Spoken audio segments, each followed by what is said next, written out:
at lahat ng mga kaluluwa sa purgatorio.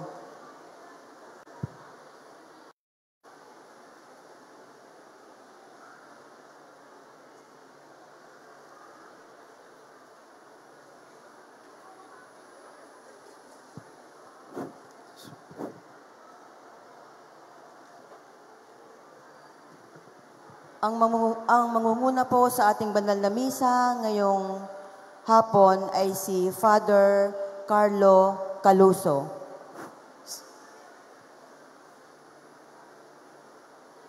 Tayo po'y tatayo at tayo po ay mananalangin. Sa ngalan ng Ama, ng Anak at ng Espiritu Santo. Amen. Panalangin kay San Miguel Arcangel.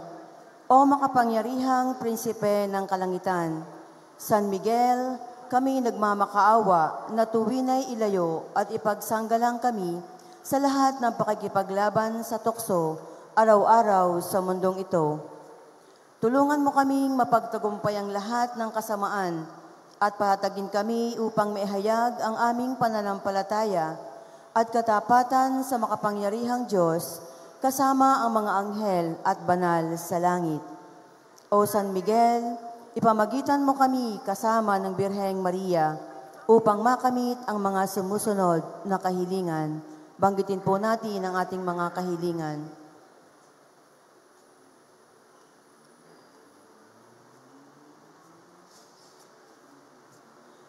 Ito ang aming dalangin sa Diyos Ama at sa ngalan ng kanyang bugtong na anak na si Jesus, kasama ng Espiritu Santo, magpasawalang hanggan. Amen. Panalangin ng parokya kay Santa Maria Eufrasia. Santa Maria Eufrasia, huwara ng kabanalan at kasigasigan, maringal na rosas ng pagmamahal at kabanalan, kami po ay nagpapasalamat sa iyong makainang pamamatnubay sa amin at nawa ay mapangalagaan at kilalanin namin ang dakilang paniniwala mo na ang bawat tao ay higit na mahalaga kaysa buong mundo.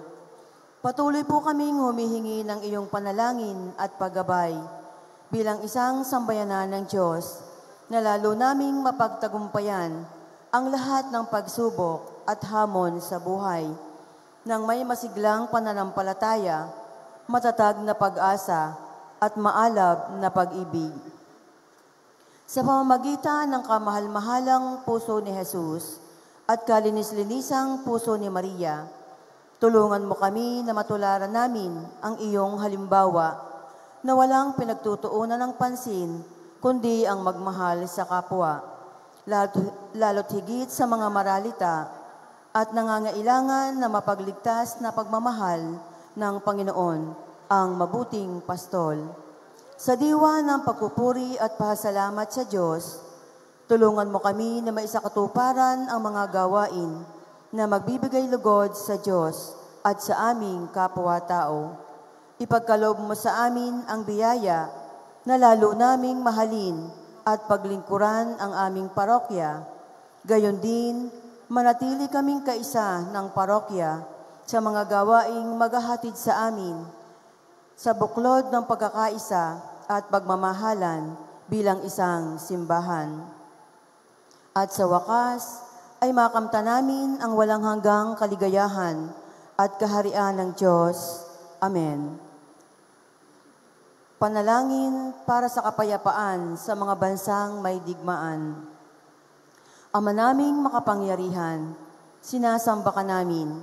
Kami ay humihiling ng pagkalinga sa mga kapatid naming naghihirap, dulot ng gera sa kanilang bansa. Sa panahon ngayon ng hirap at pagsubok, kami ay kaisa nila sa panalangin. Mapagpakumbaba kaming humihiling na sila ay inyong protektahan sa gitna ng krisis na kanilang kinakaharap. Naniniwala kami na ikaw ay laging kapiling namin, laging naririto sa aming tabi.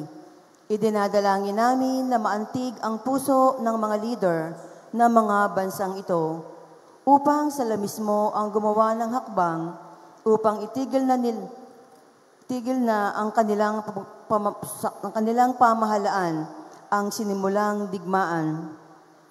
Bilang isang bayan, itinataas namin sa iyo ang aming mga panalangin at petisyon para sa kapayapaan. Sa pamamagitan ni Heso Kristo, kasama ng Espiritu Santo, magpasawalang hanggan. Amen. Maria, Reyna ng Kapayapaan, ipanalangin mo kami. San Miguel Arcangel, ipanalangin mo kami.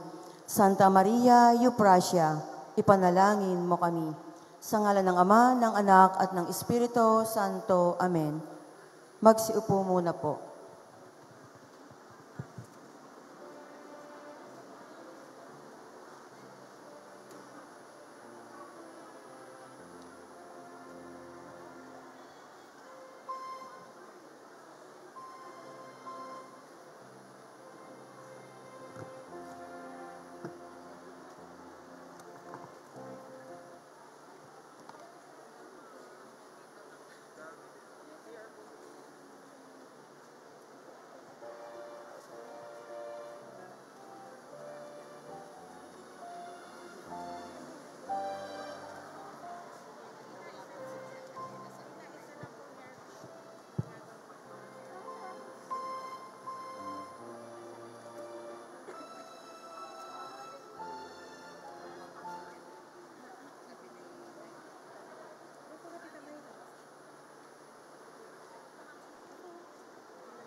Tatayo po ang lahat.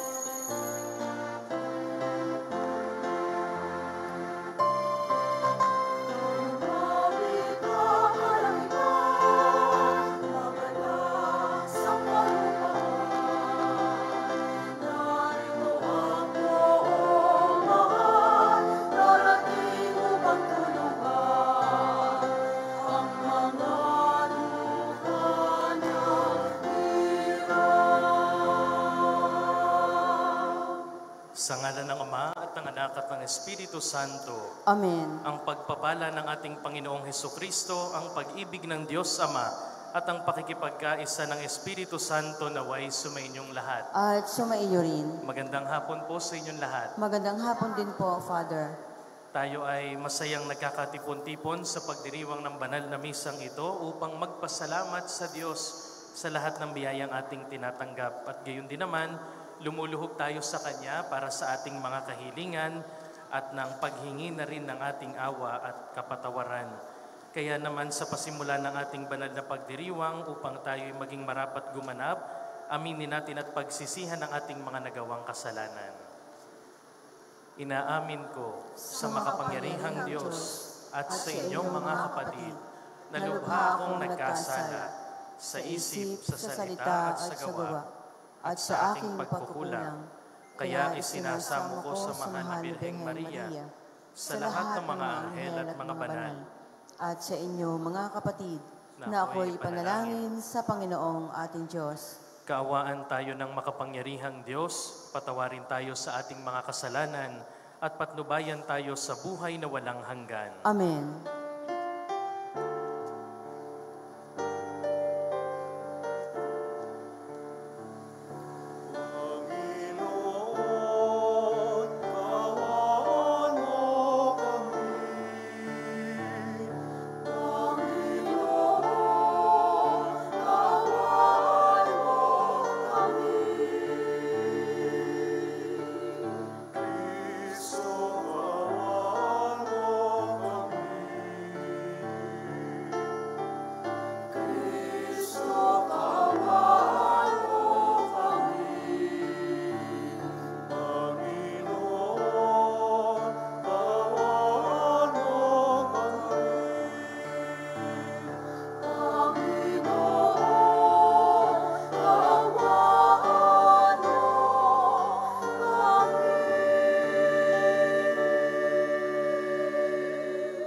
Manalangin tayo.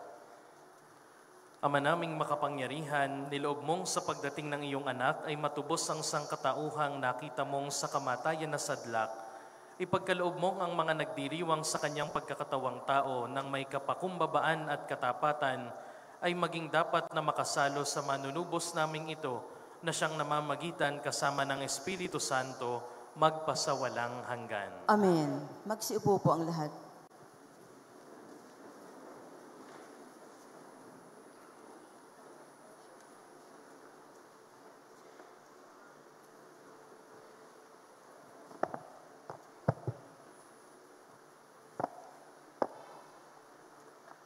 Pagbasa mula sa unang aklat ni Samuel.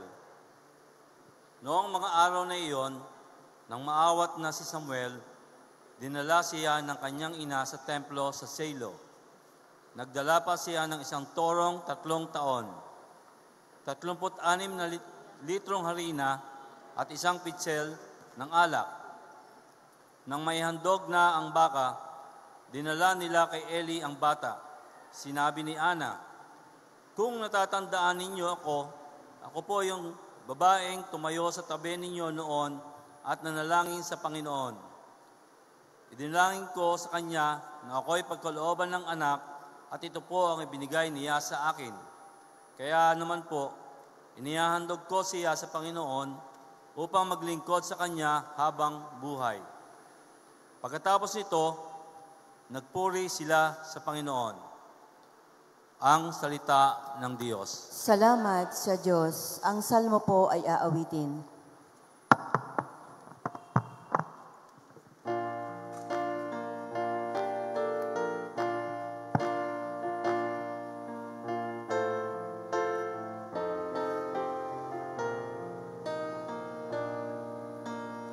Diyos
Tayo po ang lahat.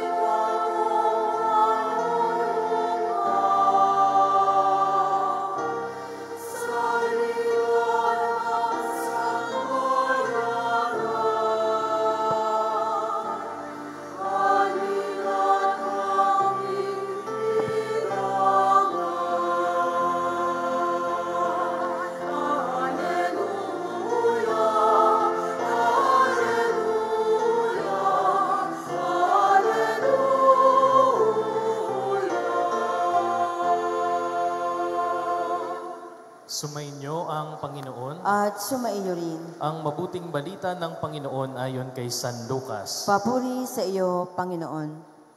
Noong panahong iyon, ipinahayag ni Maria ang awit na ito. Ang puso ko'y nagpupuri sa Panginoon at nagagalak ang aking espiritu dahil sa Diyos na aking tagapagligtas, sapagkat nilingap niya ang kanyang abang alipin.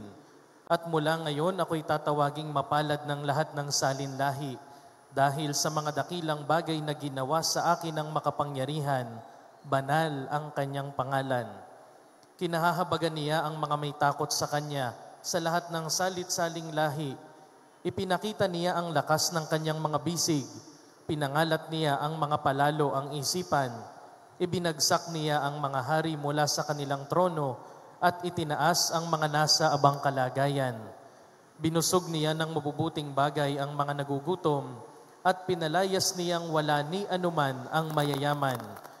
Tinulungan niya ang kanyang bayang Israel bilang pagtupad sa pangako niya sa ating mga magulang, kay Abraham at sa kanyang lahi magpakailanman.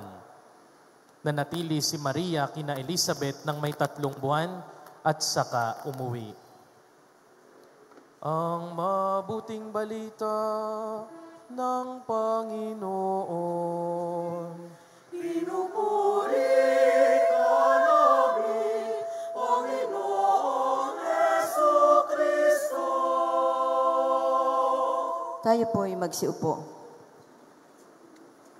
Muli magandang hapon po sa inyong lahat. Magandang hapon po, Father.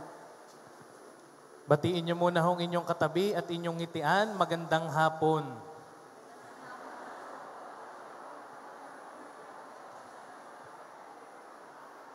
Kanina ho, ako'y pumapasok dito sa Dream Zone.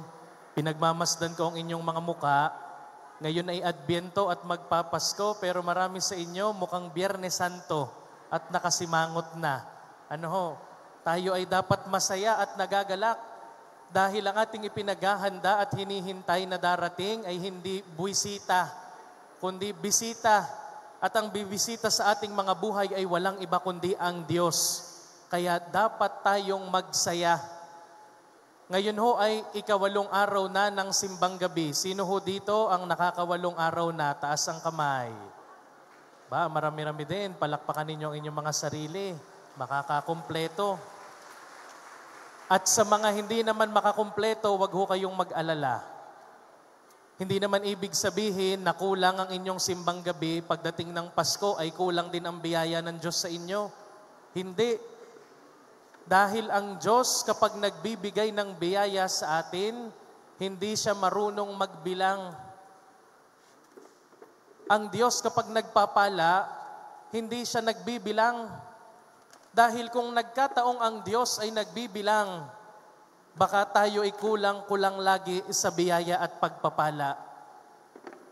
Dahil maraming pagkakataon na tayo ay humihingi sa Diyos ng biyaya, mayroon tayong hinihiling sa ating panalangin sa Diyos, pero hindi ibinagkakaloob sa atin. At kadalasan doon nakatuon ang ating atensyon sa kung ano ang hindi ibinibigay ng Diyos sa atin at patuloy pa rin nating hinihingi sa Kanya. Pero sa araw na ito, mga minamahal na kapatid, hinihiling sa atin ang ating ebanghelyo na wag muna nating tingnan yung mga bagay na wala tayo. Huwag nating pagtuunan ng pansin yung mga bagay at biyaya na hindi pa ipinagkakaloob sa atin ng Diyos. Ang pagtuunan natin ng pansin ay yung mga biyaya na ipinagkakaloob ng Diyos sa atin, lalo na't kahit hindi pa natin hinihingi sa Kanya. Dahil kung para sa inyo, may mga bagay na hindi pa binibigay ng Diyos sa inyo at ipinagkakaloob sa kinahaba-haba na ng inyong pagdarasal, maraming bagay at mas maraming mga bagay ang ibinibigay sa inyo ng Diyos kahit hindi nyo pa hinihingi sa Kanya. Kaya nga ho minsan nasabi ko na sa aking homilya sa Basilika, kung kagabi kayo ay hindi nakapagdasal at hindi nyo naihingi sa Diyos na sana ngayong araw na ito'y kayo'y buhay pa, abay malaki ang utang na loob ninyo sa Diyos.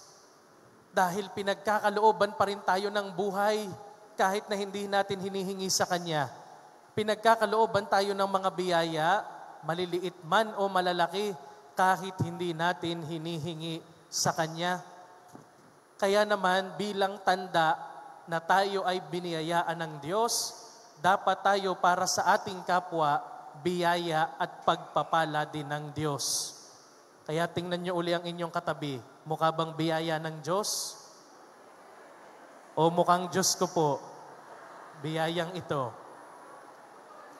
Dahil yan, mga minamahal na kapatid, ang hamon sa atin. Ang hamon sa atin ng Diyos dahil tayo ay biniyayaan. Una, dapat tayong magpasalamat sa Kanya.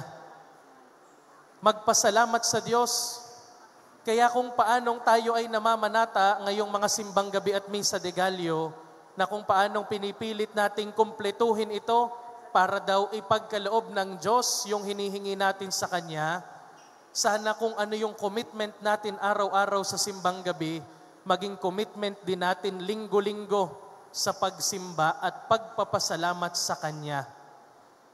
Magpasalamat tayo sa Diyos dahil ang taong may marunong magpasalamat, ang taong mayroong puso na marunong magpasalamat sa lahat ng biyayang tinatanggap, ay isang taong pagpapalain pa ng lubos.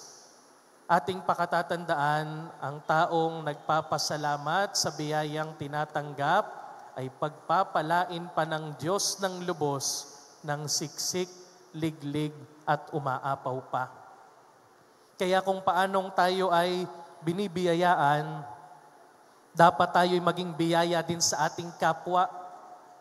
Kung tayo'y nakapagpasalamat sa Diyos sa biyayang ating tinatanggap, dapat tayo'y magpasalamat din sa Diyos sa pamamagitan ng pagiging biyaya natin sa isa't isa. Ika nga, we have been blessed by God and we should be a blessing to others. At yan ang paalala sa atin ng Ebanghelyo, kung paanong si Maria, nang bisitahin niya ang kanyang pinsang si Elizabeth, naging biyaya para sa kanyang pinsan. Sila'y parehong buntis at nagdadal ng tao. Ito nga lamang si Maria, mas bata. Sinasabi ng Bible experts na si Maria ay nasa 14 to 16 years old nang nagdalang tao. At si Elizabeth, nasa 70 to 80 years old. Parehong nangangailangan, parehong masela ng pagbubuntis.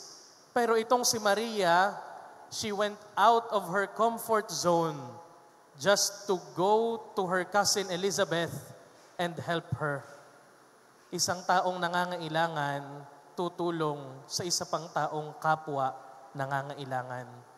Kaya ngayong panahon ng Pasko, mga minamahal na kapatid, huwag nating isiping tayo lang ang dapat tumanggap, na tayo lang ang nangangailangan. Dahil kahit tayo'y nangangailangan at dahil kahit tayo ay nangangailangang tumanggap, kailangan din nating magbahagi sa ating kapwa bilang pagpapasalamat sa Diyos. And after all, Christmas is not only about giving, it is also about thanksgiving. Kaya sa pagkakataong ito, sa buong taon na ating ipinaglingkod dito sa probinsya ng Batangas, sa buong taon na nakasama ninyo ang isa't isa, sa buong taon na patuloy kayong nagbibigay ng inyong mga sarili para sa inyong kapwa, magpasalamat sa Diyos sa biyayang ito. Hindi natin ito karapatan na hinihingi sa Diyos. This is a privilege that we are given by God, the opportunity to serve others. Kaya mga minamahal na kapatid, Hilingin natin sa Diyos na sana ngayong magpapasko, tunay nating maihanda ang ating mga sarili bukod sa mga regalo at papasko. Pero unahin natin yung ating sarili, ang ating puso at kalooban upang tanggapin ang Panginoon nating manunubos. Dahil kung nasa atin si Kristo, kung itinuturing nating biyaya ang pagkakaroon natin ng Kristo sa puso natin, yung ligaya at tuwa na nadarama natin sa puso, walang sino mang taong pwedeng makanakaw nito sa atin. If you have God in your heart, you will be truly happy. Kaya ngayong Pasko, huwag tayong sumimangot. Damhin natin ang presensya ng Diyos sa ating mga puso at kalooban. Nang sa gayon, patuloy na mag-alab ang ating mga puso sa paglilingkod sa ating kapwang nangangailangan.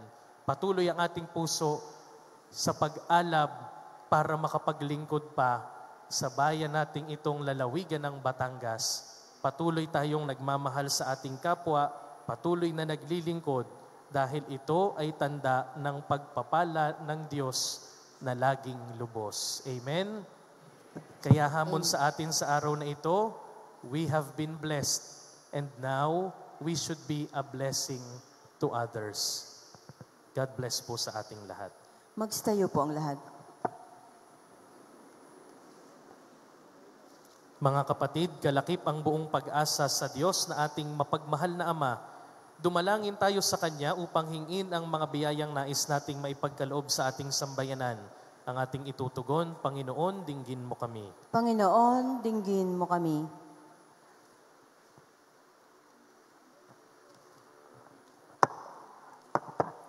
Upang ang gawang pagpupuri sa tuwina sa kapangyarihan ng Diyos ay maging bahagi ng buhay ng mga mananampalataya, manalangin tayo. Panginoon, dinggin mo kami. Upang ang kapangyarihan ng lumikha ay kilalanin nawa ng sangkatauhan sa buong daigdig at maging susi nawa ito ng pagkakaisa at kapayapaan sa sanlibutan.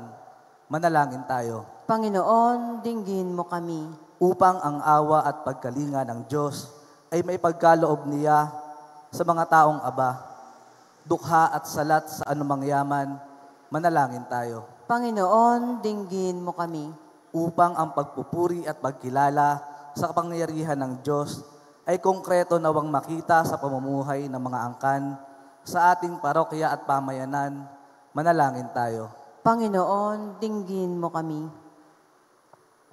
Amang butihin, buo ang aming pananalig sa iyong kapangyarihan at sa anumang biyaya na ninanais mong maipagkaloob sa amin na isinasamo namin sa iyo, ay amin nawang mata mo sa pamamagitan ni Jesucristong aming Panginoon. Amen. Magsiupo po ang lahat.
Magstayo po ang lahat. Manalangin kayo mga kapatid upang ang paghahain natin ay kalugdan ng Diyos amang makapangyarihan. Tanggapin nawa ng Panginoon itong paghahain sa iyong mga kamay, sa kapurihan niya at karangalan, sa ating kapakinabangan at sa buong sambayan niyang banal. Ama naming lumikha, dumudulog kaming may tiwala sa iyong tapat na paglingap. Ngayong inihahain namin ang mga alay sa iyong dambana upang sa pagdiriwang naming ito, kami ay dalisayin ng pagpapala mo sa pamamagitan ni Hesukristo kasama ng Espiritu Santo magpasawalang hanggan. Amen. Sumainyo ang Panginoon. At sumaiyo rin. Itaas sa Diyos ang inyong puso at diwa. Tinaas na namin sa Panginoon. Pasalamatan natin ang Panginoong ating Diyos. Marapat na siya ay pasalamatan. Ama naming makapangyarihan, tunay ngang marapat na ikaw ay aming pasalamatan sa pamamagitan ni Hesukristo na aming Panginoon. Ang pagsusugo mo sa Kanya ay ipinahayag ng lahat ng mga propeta. Ang pagsilang niya ay pinanabikan ng mahal na birheng Kanyang inang tunay sa kapangyarihan ng Espiritong Banal. Ang pagdating niya ay inilahad ni San Juan Bautista sa Kanyang pagbibinyag. Ngayong pinaghahandaan namin ng maligayang araw ng Kanyang pagsilang, kami nananabik at nananalangin lubos na makaharap sa Kanyang kadakilaan. Kaya kaisa ng mga anghel na nagsisiawit ng papuri sa iyo, nang walang humpay sa kalangitan, kami nagbubunyi sa iyong kadakilaan.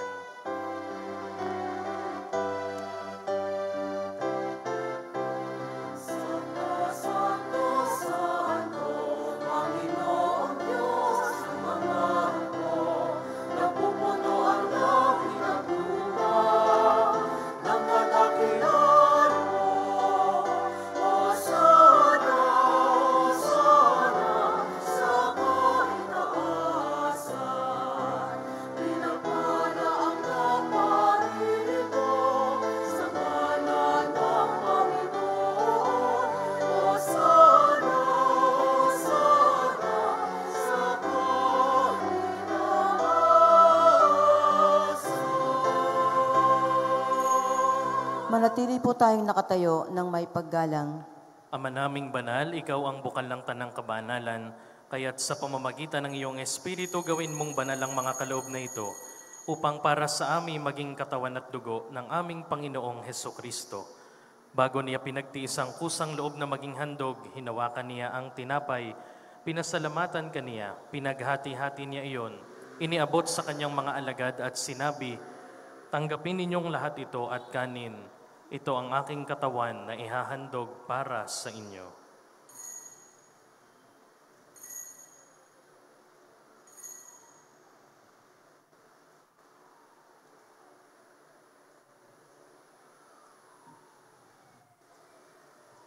Gayon din naman noong matapos ang hapunan, hinawakan niya ang kalis.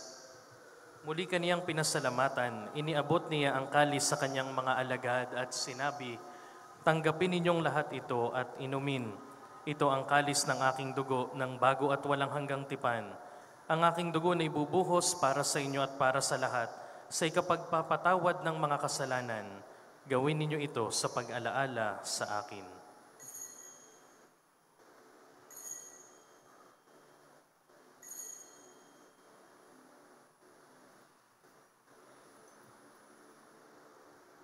Ipagbunyi natin ang misteryo ng pananampalataya.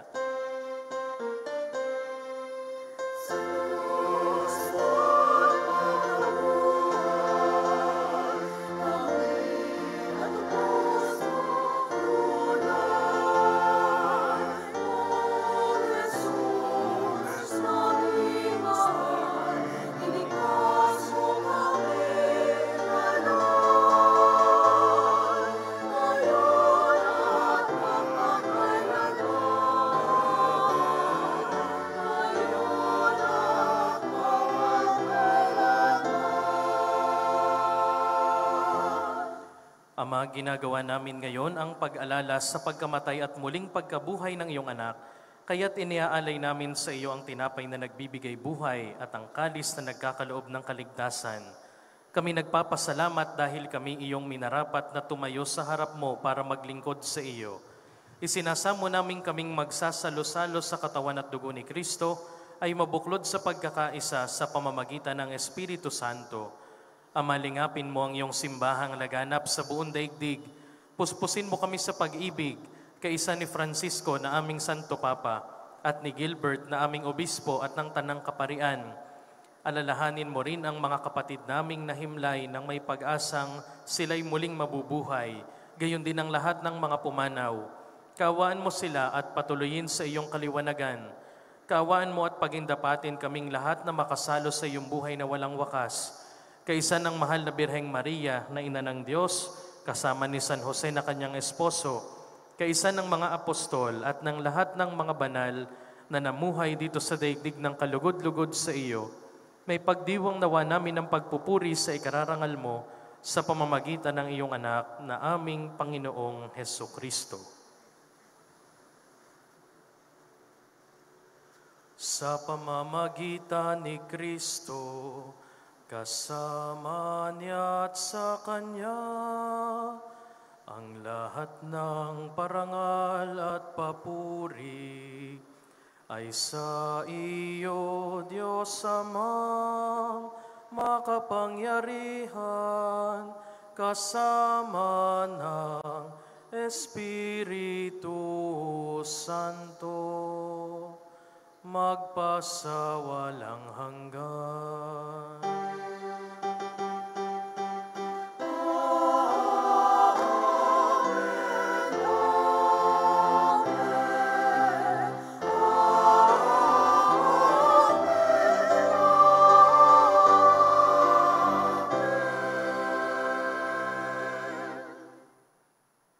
Sa tagubilin ng mga nakagagaling na utos at turo ni Jesus na Panginoon natin at Diyos, ipahayag natin ang lakas loob.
Hinihiling namin kami iadya sa lahat ng masama, pagkalooban ng kapayapaan araw-araw, iligtas sa kasalanan at ilayo sa lahat ng kapahamakan, samantalang aming pinananabikan ang dakilang araw ng pagpapahayag ng tagapagligtas naming si Hesukristo.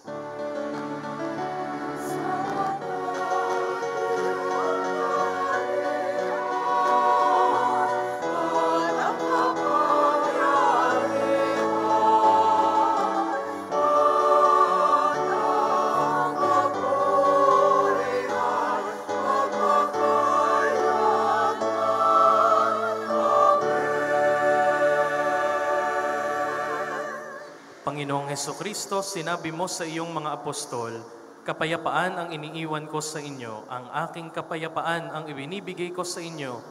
Tunghayan mo ang aming pananampalataya at huwag ang aming mga pagkakasala. Pagkalooban mo kami ng kapayapaan at pagkakaisa ayon sa iyong kalooban, kasama ng Espiritu Santo, magpasawalang hanggan. Amen. Ang kapayapaan ng Panginoon ay laging sumainyo. At sumaiyo rin. Magbigayan kayo ng kapayapaan sa isa't isa. Peace be.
Ito ang kordero ng Diyos, ito ang nag-aalis ng kasalanan ng sanlibutan.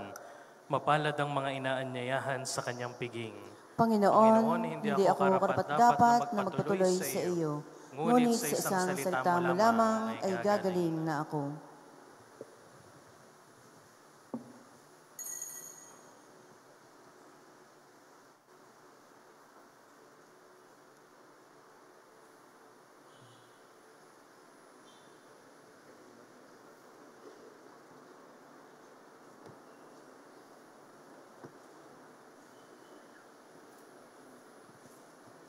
Para po sa maayos na pangungumunyon, 4 na hani po sa una, at yun pong mga nasa likod, pupuntahan na po kayo dyan ng ating mga extraordinary lay ministers. Maraming salamat po.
Magstayo po ang lahat.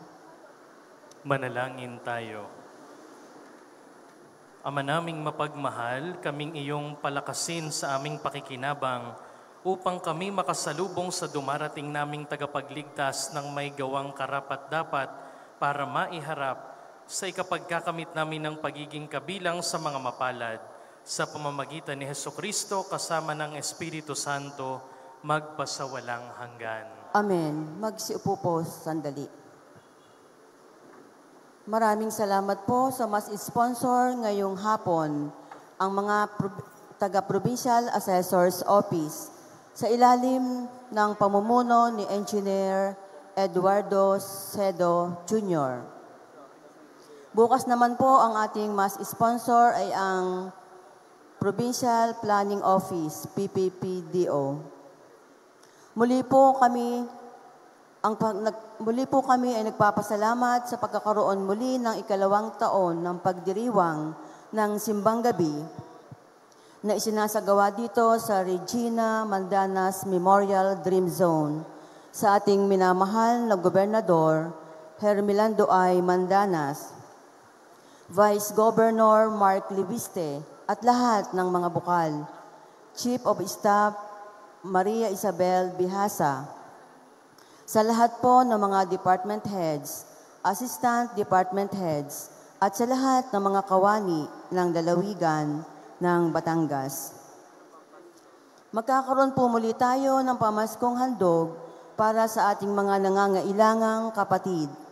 Maaari po tayong mag-alay sa mga misa ng Misa de Gallo at Simbang Gabi ng bigas, mantika, asukal, dilata, gatas, kape, at noodles o dalhin sa opisina ng parokya.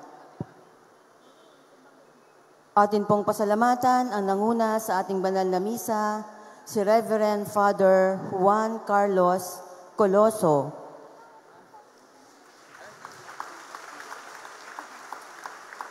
From Basilica of the Immaculate Conception, Batangas City. Salamat din po sa inyong lahat na dumalo at nakaisa sa banal na misa ngayong hapon. Tatayo na po ang lahat. Huwag po ninyong kalilimutan na ngayong Pasko at araw-araw maging biyaya sa kapwa. Sumainyo ang Panginoon At sumaiyo rin. Pagpalain kayong lahat ng makapangyarihang Diyos, Ama, at Anak, at Espiritu Santo. Amen. Taglayin ninyo sa inyong pag-alis ang kapayapaan at pag-ibig ni Kristo. Salamat sa Diyos. Merry Christmas po sa inyo.